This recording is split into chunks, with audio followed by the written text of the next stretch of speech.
오늘 말씀의 제목은요, 동전의 양면이에요. 동전의 양면. 제가 오늘 동전의 양면이라는 설교를 하기 위해서 1불짜리 동전을 다시 한번 유심히 살펴봤습니다. 1불짜리 동전의 그 앞면에는요, 엘리자베스 2세 여왕의 사진이 있고요. 뒷면에는 뭐가 있죠? 뒷면에는 케네디안 구스가 있습니다. 그 새가 생각 안 나가지고 새인가 곰인가 가끔은 곰도 있기도 하고 2불짜리는 있더라고요.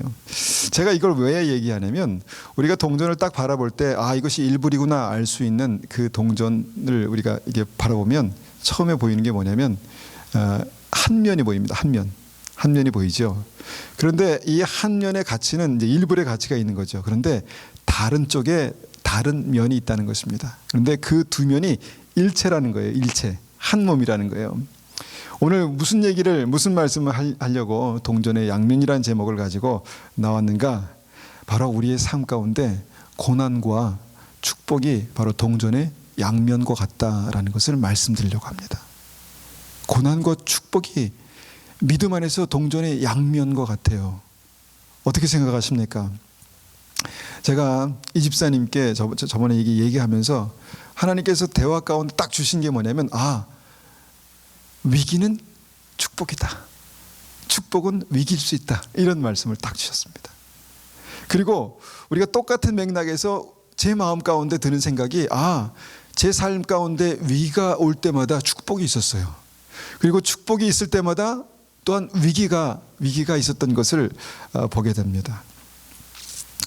앞으로 우리가 일주일이 이제 고난주간입니다. 주님께서 우리에게 생명을 주시기 위한 가장 축복된 기간입니다. 그 십자가의 희생을 준비하신 마지막 그 고난주간 일주일의 삶이 이제 있는 거죠. 그 고통, 그 고난 생각하면 참 마음이 아프고 그렇지만 가장 축복된 역사가 그때부터 시작됐다는 것입니다. 그러니까 이 고난은 그냥 단순히 고난이 아니라 하나님의 약속된 축복이다라는 것을 기억하셔야 합니다. 우리의 모든 믿음의 사람들을 보면은 고난과 축복이 함께 있었습니다. 그러니까 고난과 축복이 마치 세트로 묶여서 그렇게 그의 삶 가운데 주어졌습니다. 요셉의 고난, 버려지고 종이 되고 감옥에 갇히고 그것이 끝이구나, 그것이 전부이구나 생각할 수 없는 놀라운 축복이 그 삶을 통해서 연결돼서 나타나죠. 고난이 끝이 아니고 총리가 돼서 사명을 감당하는 놀라운 은혜와 축복이 그 삶 가운데 있었다는 것입니다.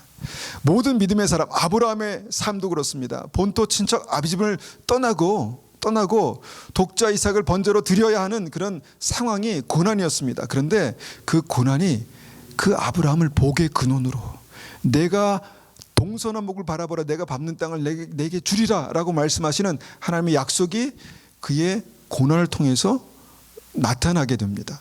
고난을 통해서 나타나게 된다는 것입니다. 모든 사람, 다윗도 그렇습니다. 다윗도 왕이 되는 기름 부으심, 놀라운 축복을 받았습니다. 하나님께서 그를 택하셔서 왕으로 기름 부으셨습니다. 그런데 어떤 일이 일어났습니까? 사울에게 쫓겨다니는 고난이 시작됐다는 것입니다. 그러니까 모든 믿음의 사람에게 고난은 축복과 함께 찾아왔다는 것입니다. 그래서 제가 이것을 극대화해서 한번 우리의 삶 가운데 좀 새겨넣기 위해서 가장 큰 위기는, 가장 큰 고난은 가장 큰 축복의 기회다라는 것을 오늘 말씀드리기 원합니다.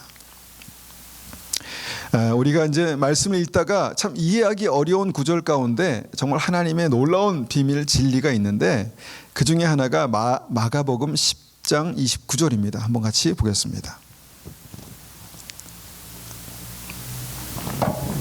마가복음 10장 29절. 주님의 말씀은 모든 것이 생명이고 진리입니다. 29절 제가 말씀을 보겠습니다. 우리 함께 29절 30절을 한번 읽어보겠습니다. 예수님께서 말씀하셨습니다. 내가 너희에게 진정으로 말한다. 나와 복음을 위해 자기 집과 형제, 자매, 어머니, 아버지, 자식 또는 밭을 버린 사람은 이 세상에서 핍박과 함께 집, 형제, 자매, 어머니, 자녀 그리고 밭을 100배로 받을 것이다. 그리고 오는 세대에서는 영원한 생명을 얻을 것이다. 아멘. 자, 이것이 하나님의 진리의 말씀 맞지요? 예. 그런데 이 말씀이 정말 우리의 이성적으로 잘 이해가 안 되는 부분이 또한 있습니다. 그렇다고 해서 이 말씀을 버리시면 안 됩니다. 왜냐하면 이 말씀에서 주님께서 말씀하시는 핵심, 이 진리가 놀라운 축복이기 때문입니다. 집과 형제, 자매, 어머니, 아버지, 자식 이 모든 게 뭐냐면요, 우리가 소중히 여기는 거예요. 사랑하는 것들이에요. 소중히 여기고 사랑하는 것들. 주님은 부모를 공경하는 것이 믿음이라고 말씀하셨습니다. 근데 여기서는 버리라고 말씀하셨어요. 이 버리라는 것은 정말 내 팽개치란 말이 아니라 이제 희생하는, 주님 앞에, 주님의 발 앞에 믿음으로 내려놓는 어떤 그런 것을 말씀하는 거예요. 그러니까 두 가지 말씀을 생각해 볼 때 희생하는 거, 주님 발 앞에 내려놓는 거, 내 권리를 주님 앞에 내려놓는 것을 말하는 것이죠. 그렇게 버린 사람은 이라고 말하면서 이 세상에서 집, 형제, 자매, 어머니 그리고 밭을 100배로 받는데요. 100배로. 뭐 어머니 100명이 된다라는 말씀이 아닌 거 아시죠? 얼마나 복잡하겠습니까? 그러면 100배로 나의 소중한 것들을 채우신다는 말씀이에요. 100배로 나의 소중한 것을. 그런데 이 말씀에서 한 가지 마음에 걸리는 게 있습니다. 뭐냐면 핍박과 함께라는 거예요. 핍박과 함께. 여기서 주님과 복음을 위해 소중한 것을 희생하는 사람, 이게 사실 믿음입니다. 그렇죠? 나의 소중한 것을 희생해서 제가 그런 믿음으로, 조금은 그런 믿음으로 하나님의 사명을 감당해야 되겠죠. 예. 그런 믿음으로 하나님의 사명을 감당합니다. 네, 합니다. 어떻게 보면 이것은 자청하는 고난이에요. 자청하는 고난. 안 해도 되는데 제가 하는 거예요. 왜냐하면 믿음으로. 하나님께서 주신 사명이기 때문에 믿음으로 내가 자청하는 고난을 내가 당하는 것입니다. 그러니까 믿음으로 내가 이제 살아가는 것이 이제 희생하는 것이다. 이렇게 이제 볼 수 있는 것이죠. 그런데 문제는 그것 외에 하나님께서 주시는 고난이 있다는 것입니다. 축복을 주시려고 하나님께서 주시는, 받게 하시는 핍박이 있다는 것입니다. 이것이 오늘 이 열쇠입니다. 그래서 핍박과 함께 100배의 복을 받는다. 이게 정말 오늘 말씀의 아주 키포인트입니다. 그런데 이것이 단순히 잘 살고 이 땅에서 누리며 살고 이것을 말씀하는 것이 아니라 영원한 생명을 얻을 것이다.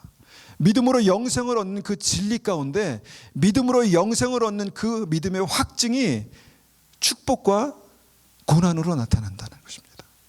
축복만 받으면 좋겠는데 핍박도 있고 고난도 따라오게 된다라는 것입니다. 이것이 우리가 이 복음, 하나님의 말씀에서 간과하면 안 되는 굉장히 중요한 말씀이에요. 나는 축복만 받고 싶고 축복만 받을 수 있고 그것이 믿음이라고 생각하지만 아닙니다. 축복과 함께 핍박이 오는, 축복과 함께 고난을 주시는, 그래서 모든 믿는 사람들에게 다 그 증거를 찾아볼 수 있는, 성경에서 공통적으로 발견할 수 있는 그 말씀이 이 말씀입니다. 이상한 말씀이 아니에요. 마가복음 16장 24절에도 주님께서 이렇게 말씀하세요. 우리가 생명을 얻는 믿음의 사람들은 주님을 따라가는 사람들입니다. 그래서 주님을 따라가는 것이 생명이고 주님을 따라가는 것이 영생입니다. 그런데 그 사람들에게 이렇게 말씀하세요. 이에 예수께서 제자들에게 이르시되, 같이 한번 읽어보겠습니다. 누구든지 나를 따라오려거든 자기를 부인하고 자기 십자가를 지고 나를 따를 것이니라. 누구든지 주님을 따라 생명의 길을 가고자 하는 사람은 자기를 부인하고 자기 십자가를 지고 주님을 따라가야 된다. 그렇게 말씀하십니다. 주님을 따르는 것 자체가요, 그렇게 즐거운 일만 있는 게 아닙니다. 고난이 있어요. 자청하는 고난이라고 그랬잖아요. 자청하는 고난이 믿음이에요. 이 주일날 쉬고 싶은데 주일날 주님 앞에 나와 예배드리는 자청하는 고난, 이것이 믿음이에요. 내가 내 것을 다 누리고 싶은데 이것을 나누는 것, 이것이 자청하는 고난, 믿음이에요. 우리의 삶 가운데 사랑하기 힘든 사람, 내가 사랑하는 거 희생하는 거잖아요. 자청하는 고난이 믿음이에요. 그런데 그 주님을 따라가는, 그렇게 주님을 따라가는 사람에게 주님께서 복만 주시는 게 아니라 자기 십자가라고 말씀하신 것을 가지고 주님을 따를 수 있다, 이렇게 말씀하신다는 것입니다. 그 십자가가 뭡니까? 십자가가 주님의 고난이고 주님의 부활의 역사가 일어난 것이 십자가입니다. 그래서 예수 그리스도와 함께 십자가에 못 박혔나니 이 사람에게 주님과 함께 다시 사는 영생이 있는 것입니다.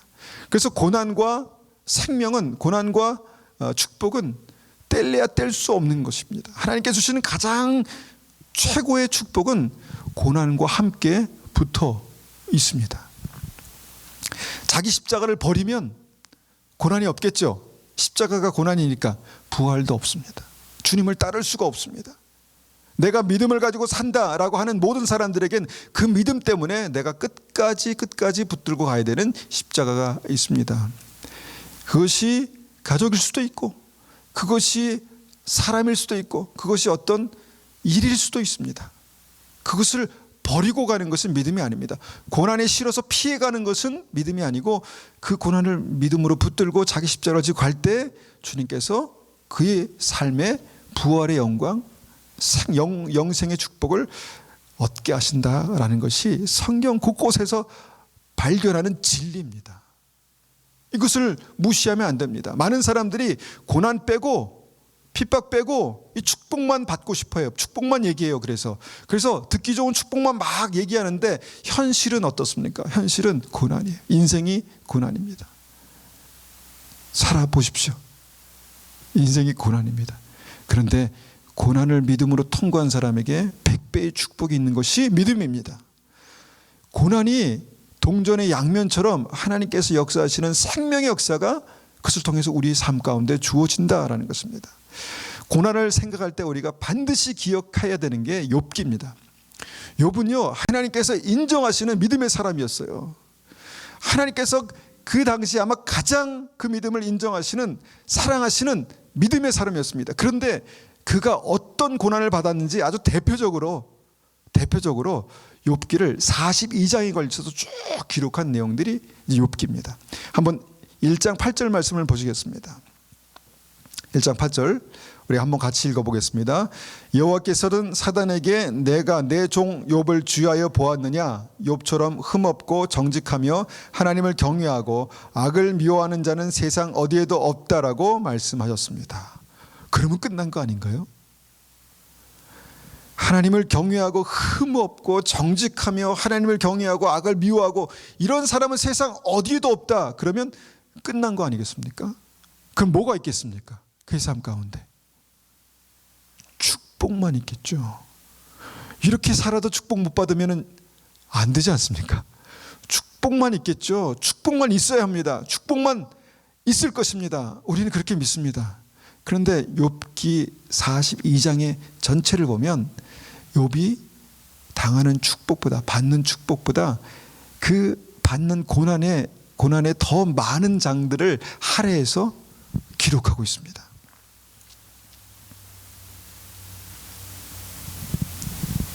그런 욥이 고난을 받았다는 것입니다. 그런 욥도 고난을 받았다는 것입니다. 아브라함도 고난을 받고 다윗도 고난을 받고 요셉도 고난을 받았습니다. 그런데 고난이 고난으로 끝나지 않고 고난이 하나님의 놀라운 축복과 은혜로 열매를 맺었다는 것입니다. 이게 중요한 포인트입니다. 나의 인생에도 하나님께서 허락하시는 고난, 고통, 핍박이 있을 것입니다.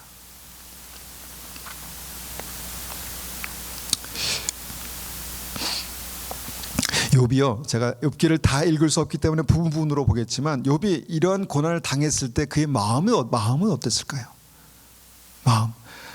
욥은 믿음이 좋기 때문에 내가 이런 고난쯤은 든든히 견딜 수 있어 라고 하면서 하나님 축복하시겠구나, 오늘 말씀대로 하나님 축복하시겠구나, 이렇게 생각했을까요? 그렇지 않습니다. 고난은요, 힘든 거예요. 힘들기 때문에 이런 믿음의 사람 욥도 힘들었습니다. 20절에 이렇게 고백합니다. 20절에 보니까 그러자 욥은 일어나 자기 옷을 찢으며 머리를 삭발하고 땅에 엎드려 하나님께 경배를 드리며, 하나님께 경배를 드렸다라고만 그렇게 했으면 아, 하나님을 찬양했구나, 경배했구나 할 텐데, 옷을 찢으면서 머리를 삭발하고, 특별히 요새 뭐 정치인들이 머리를 삭발하잖아요. 자기에게 간절한 의지가 있을 때, 간절한 열망이 있을 때, 마음의 고통이 있을 때 머리를 삭발하잖아요. 욥이 머리를 삭발하고 옷을 찢으면서, 그렇지만 하나님 앞에 경배하면 주님께 나갔다라는 것입니다.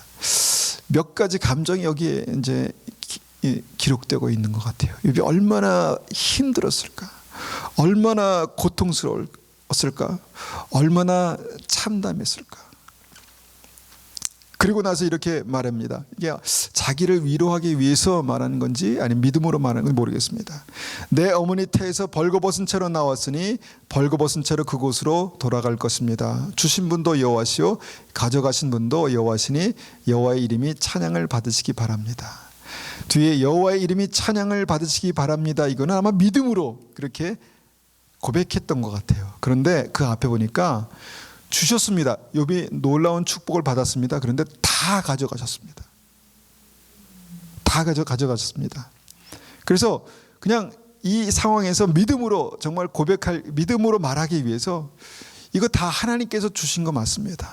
그리고 다 하나님께서 가져가셨습니다. 이렇게 이제 고백하는 것입니다.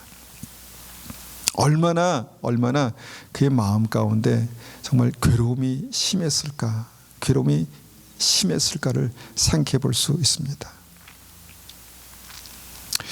우리가 한번 여기서 한번 생각해 봅니다. 그렇게 그 믿음이 좋고 뭐 정직하고 하나님께서 인정하시는 욥을 자랑하시는 그 욥 같은 사람, 욥이 왜 이러한 고난 가운데 하나님께서 이 고난을 주셨을까입니다. 왜 주셨을까요? 왜 주셨을까요? 한번 마음속으로 생각해 보십시오. 왜 주셨을까요? 고난을 왜 주셨을까? 이해는 되지 않습니다. 욥은 그냥 하나님 앞에 경배하고 그냥 찬양한다라고 했지만 고통스럽습니다. 어려웠습니다. 그리고 아마 잘 이해도 안 됐을 것입니다. 잘 이해도 안 되니까 이제 1장, 2장부터 40장까지 걸쳐서 계속해서 나는 죄가 없는데 이런 고난을 당하고 있습니다. 나는 결백합니다. 나는 잘 살았는데 이런 고난을 받았습니다. 계속해서 자기 변명을 하는 모습들을 보게 된다는 것입니다.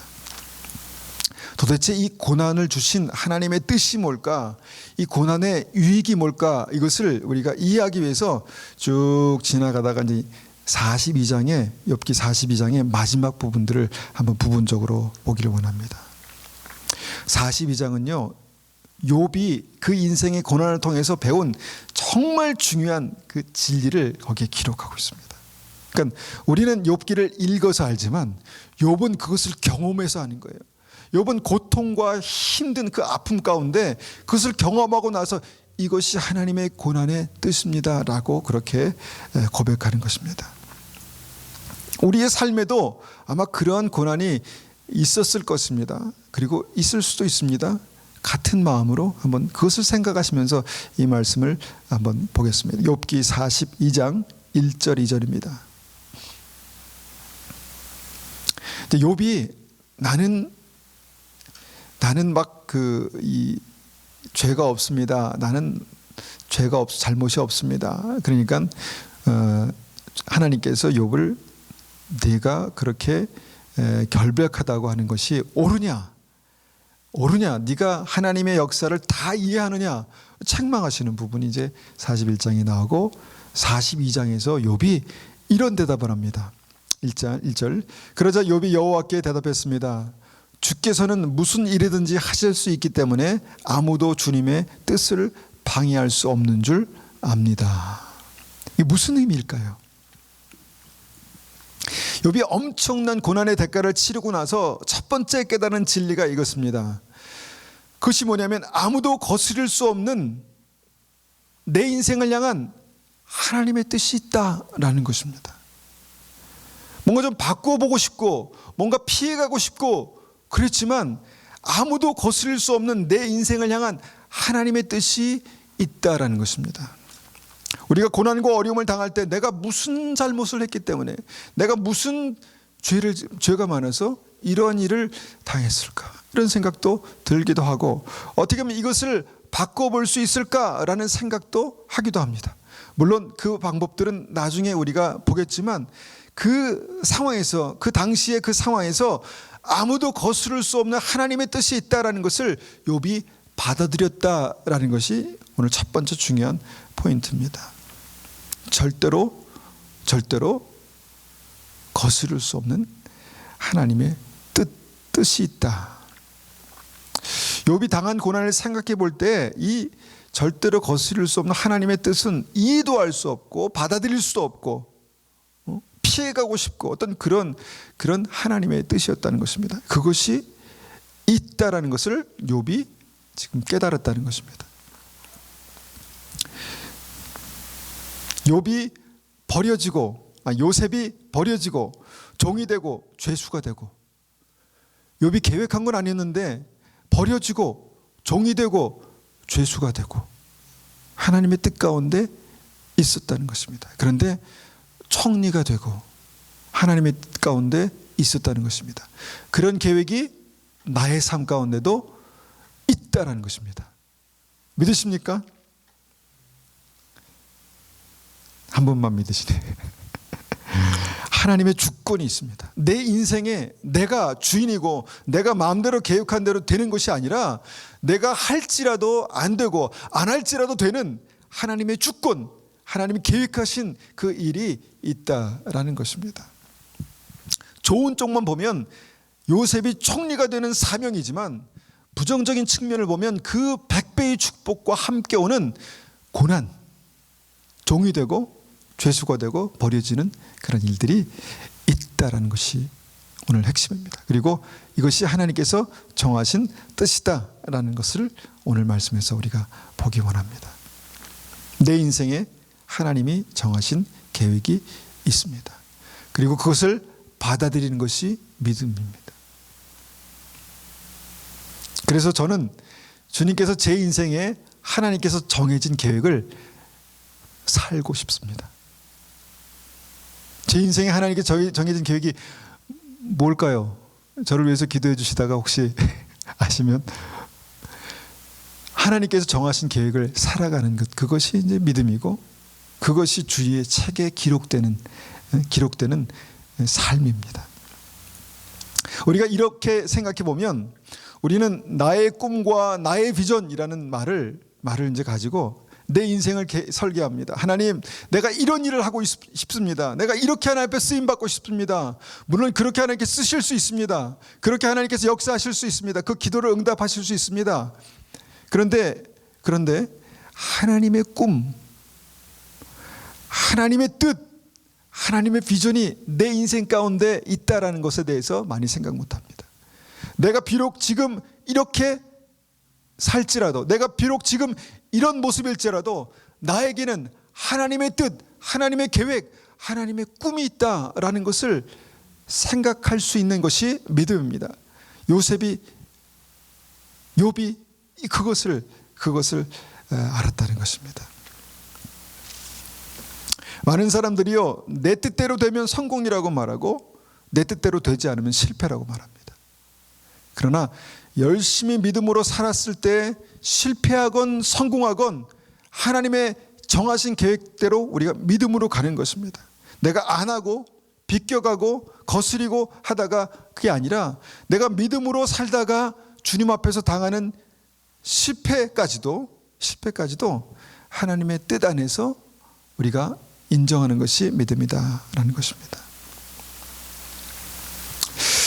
보통 많은 사람들이 하나님께서 주신 비전이다라고 생각하고 꼭 붙들고 막 기도하고 하는 것이 있잖아요. 그런데 그것이 어느 순간 하나님의 뜻과 부딪혀요. 부딪힐 때 사람들이 반응하는 게 뭔지 아십니까? 많은 사람들이 절망입니다. 절망. 내가 이것이 하나님의 뜻인 줄 알고 내가 밀어붙였는데, 이것이 하나님의 뜻인 줄 알고 막 갔는데, 그런데 이것이 하나님의 뜻과 맞지 않아라는 것을 발견할 때 많은 사람들이 절망합니다. 이스라엘 백성들이 그랬습니다.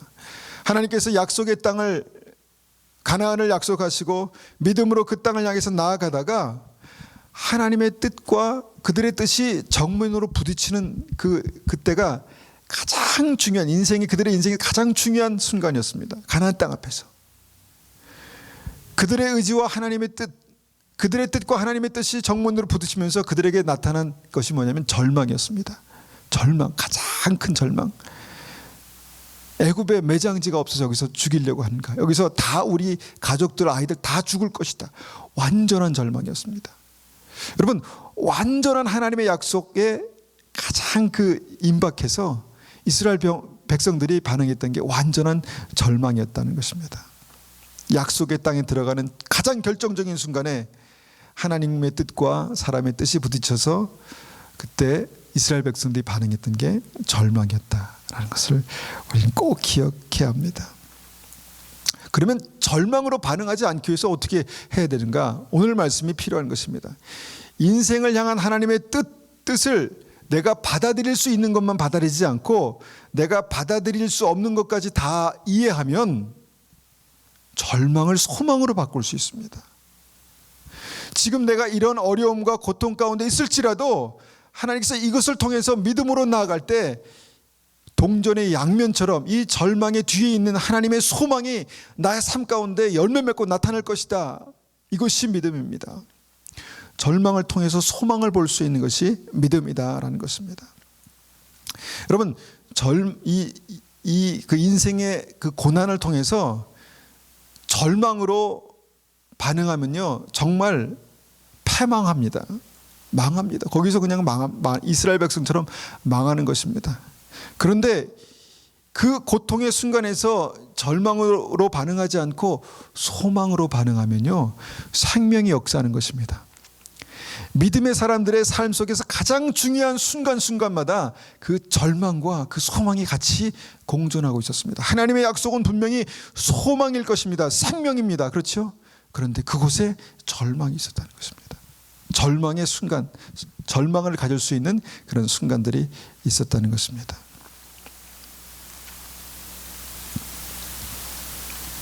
이것이 바로 하나님의 뜻 안에 있는 고난과 축복입니다. 고난과 축복. 우리가 기도하기는요, 고난은 짧고 가볍게, 축복은 길고 묵직하게 이렇게 주셨으면 좋겠잖아요. 그럴 방법 없을까요? 고난은 짧고 가볍게, 축복은 길고 무겁게. 모든 사람이 같은 무게의 고난을 당하지는 않습니다. 모든 사람이 같은 무게의 축복을 누리는 것은 아닙니다. 그런데 아까 요셉의 삶을 잠깐 말씀드렸는데, 요셉이요 17살에 버려졌어요. 그리고 30의 나이에 총리가 됩니다. 몇 년 동안 고난을 당한 거예요? 13년 동안 고난을 당한 겁니다. 17살에 버려지고 30의 나이에 총리가 되고, 그리고 몇 살에 죽었냐면 110살에 죽었습니다. 그러면 총리의 사명을 몇 년 동안 감당한 겁니까? 80년. 이전이니까 오래 살았구나 이렇게 말씀하시면 안 됩니다. 지금도 100세 시대, 고령의 시대를 살아가고 있는 어떤 그 이때에 굉장히 마음에 와닿지 않습니까? 그러니까 고난에 비해서 하나님께서 놀라운 축복과 은혜를 누리게 하셨다는 것입니다. 그리고 그 고난의 시간마저 주님께서 요셉과 함께 하시니 요셉이 형통한 자가 되었더라라는 그런 내용들이 있습니다. 그 형통이 사실은 자잘해 보입니다. 노예가 종이 형통해봤자 얼마나 형통하겠습니까? 그런데 그 보디발이 그를 볼 때 하나님께서 함께 하시는 사람이구나, 그걸 알았다는 거예요. 하는 일마다 잘 되는구나 알았다는 거예요. 믿을만 하구나 알았다는 거예요. 그래서 다 맡겼다는 것입니다. 그러니까 아주 소소한 형통이죠. 소소한 형통.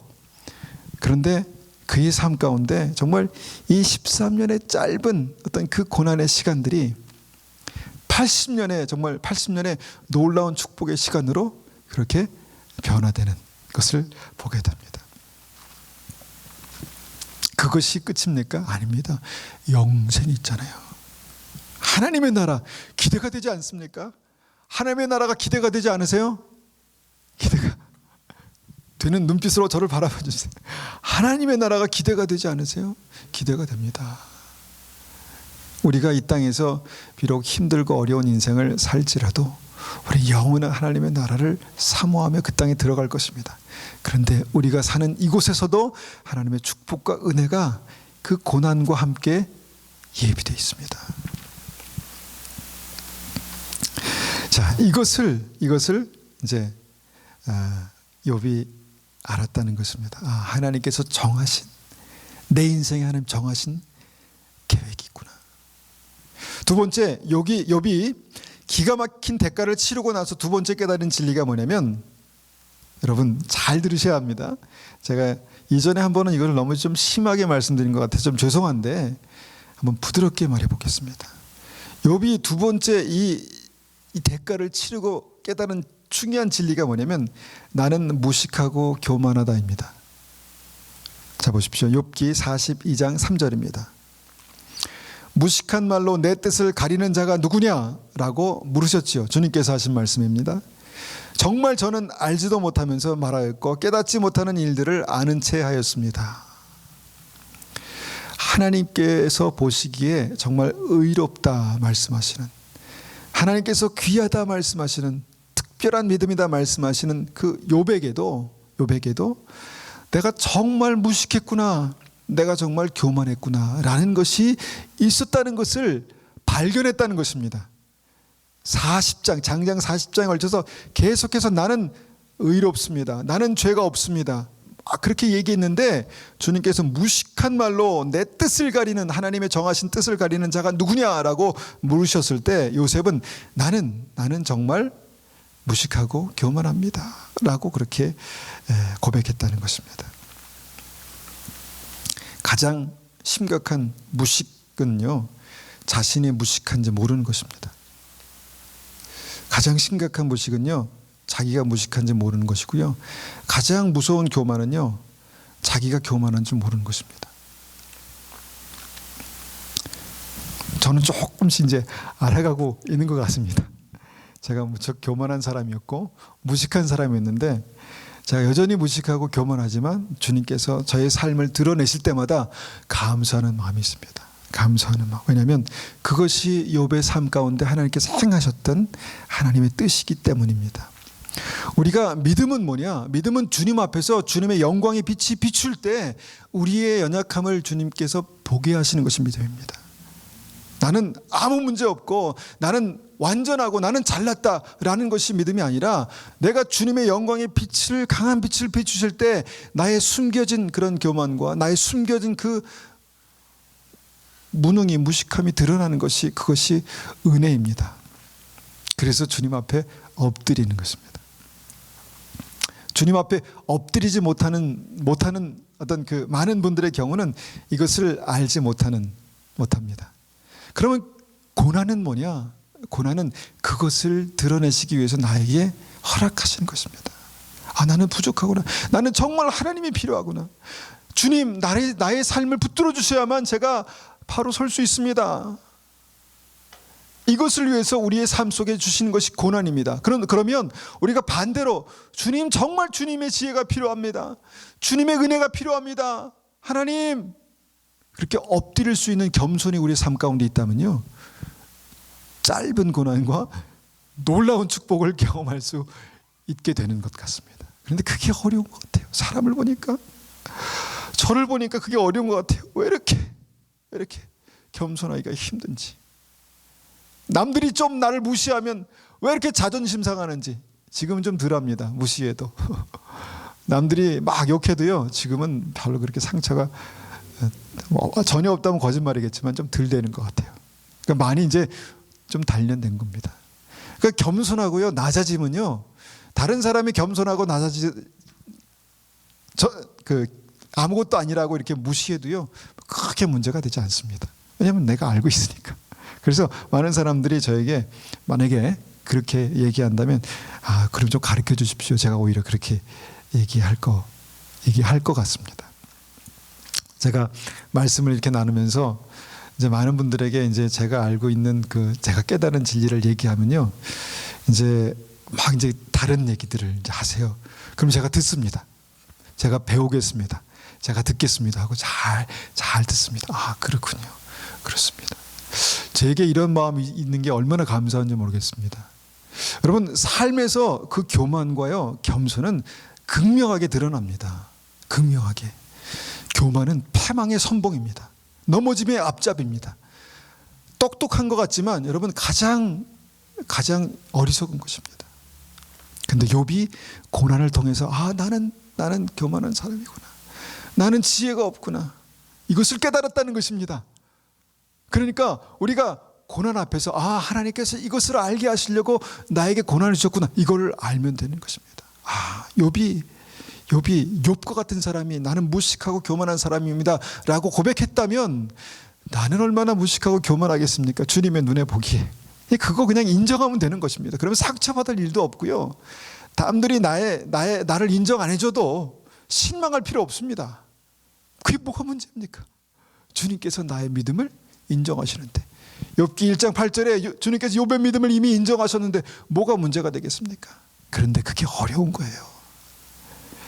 욥기 40장까지 욥은 아무 문제가 없는지 알았다가 42장에 나와 딱 도달해서 자기에게 교만한 또 무지한 문제가 있었다는 것을 알았다는 것입니다.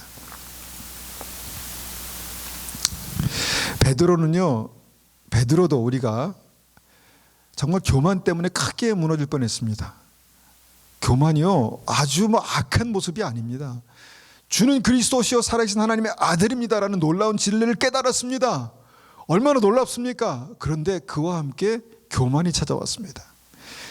내가 앞으로 십자가에서 죽을 것이고 다시 3일 만에 부활할 것이다 말씀하시니까 주님 그러시면 안 됩니다 라고 말했습니다. 이게 믿음인 줄 알았습니다. 그런데 교만함이었습니다. 이게 정말 영적인 진리인 줄 알았습니다. 그런데 그것이 무지함이었습니다.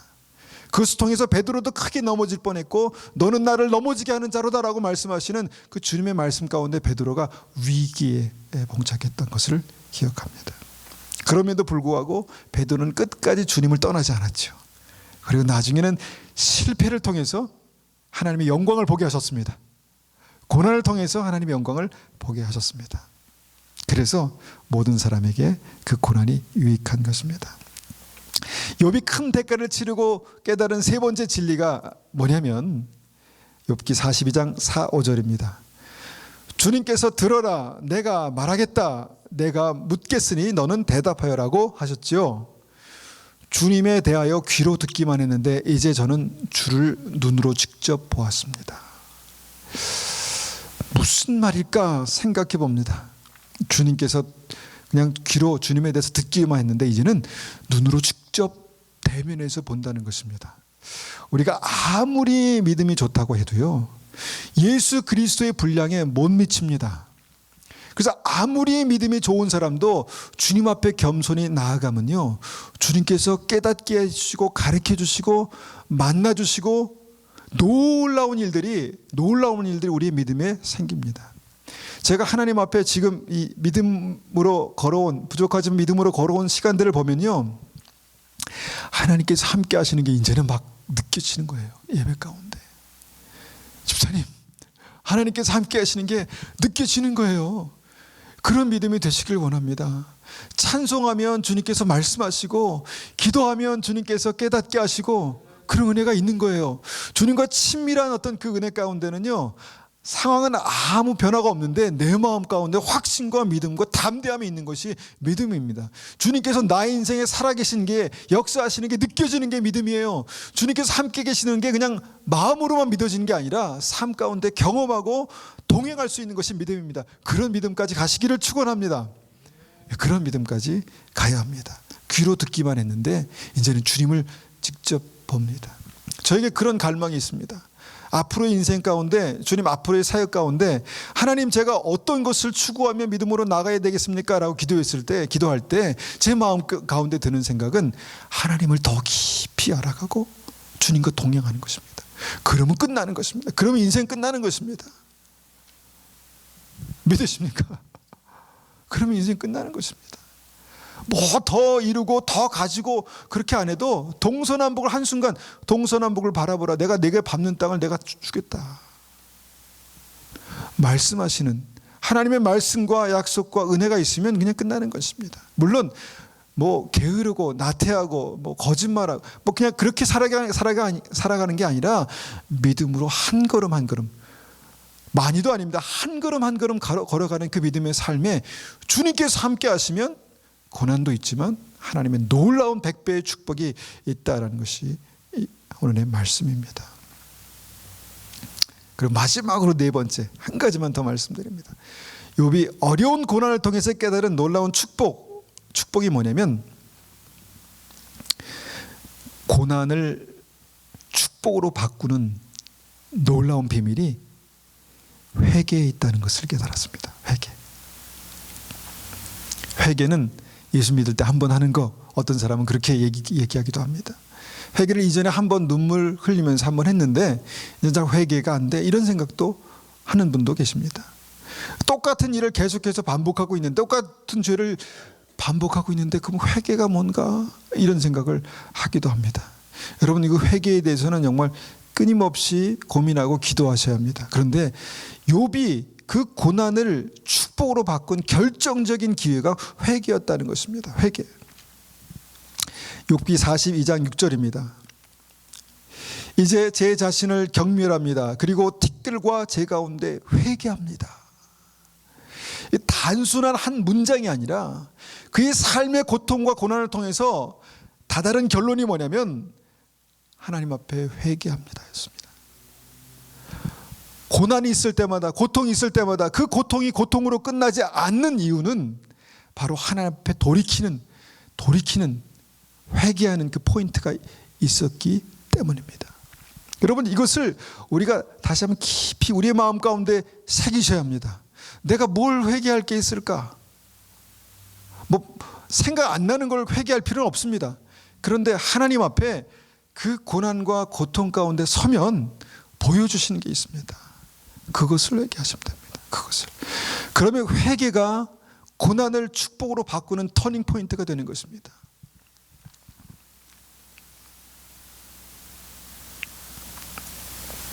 그리고 나서 주님께서는 이렇게 욥기를 결론 맺게 하십니다. 그 인생을 이렇게 결론 맺게 하십니다. 42장 12절 13절.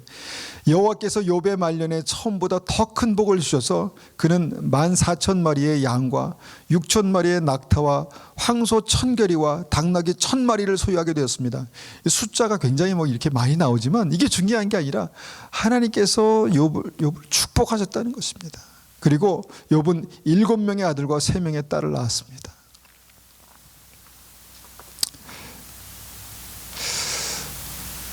말씀을 한번 정리해 봅니다.